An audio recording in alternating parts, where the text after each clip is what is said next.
Have you ever had one of those moments at work where you just want to facepalm so hard you leave a handprint on your forehead? Well, let me tell you about Sarah. She's about to have the mother of all facepalm moments, and you're going to get a front row seat.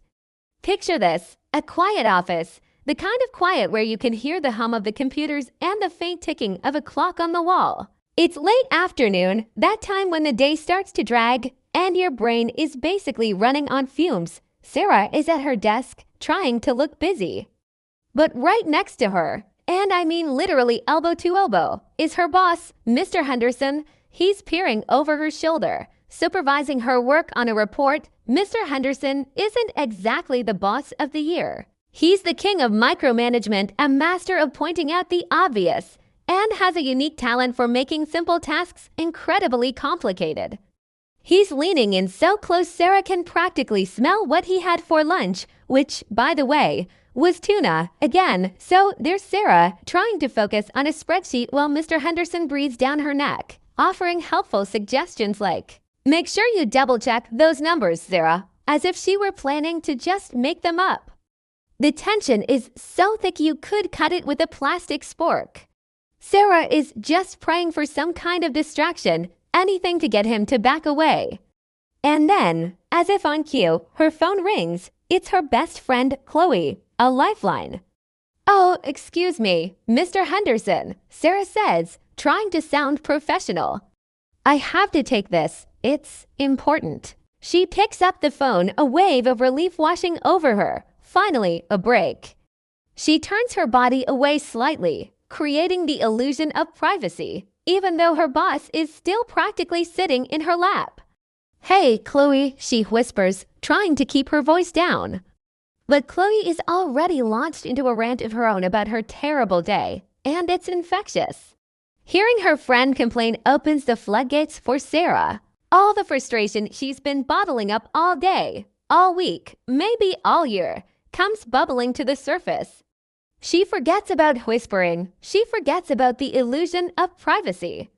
She completely, utterly forgets that the subject of her impending tirade is currently occupying the same square foot of office space as her. "You think your day is bad," Sarah starts, her voice rising with every word. "You have no idea.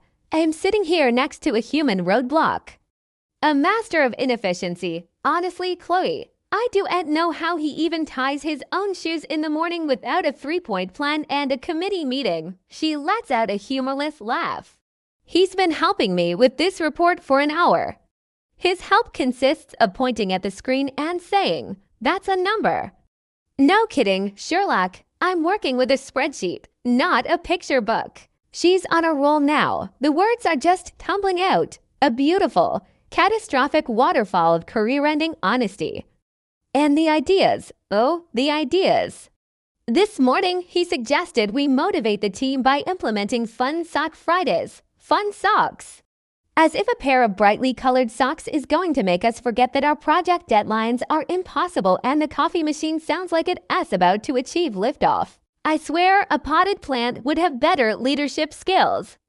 At least a plant knows when to just sit there and be quiet. As she's deep in her rant, something strange starts to happen. She feels a shift in the atmosphere. The quiet office, which had been her background, suddenly feels louder in its silence. It's a heavy, expectant quiet. The hum of the computers seems to have stopped. Even the clock on the wall seems to be holding its breath. Sarah's voice, which had been so full of righteous indignation, starts to falter. She's still talking, but the momentum is gone. "I mean, seriously," she continues, her voice now much softer. "It's like he thinks. If he just says things, her words trail off. Slowly, very slowly, like in a horror movie when the character realizes the call is coming from inside the house." Sarah starts to turn her head. Her eyes, wide with a dawning, gut-wrenching horror, move from her computer screen, past the stapler on her desk, and finally land on the face of Mr. Henderson. He isn't looking at her spreadsheet anymore.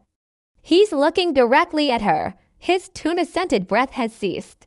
His face is a perfect, unreadable mask. There's no anger, no shock, just a blank, steady stare.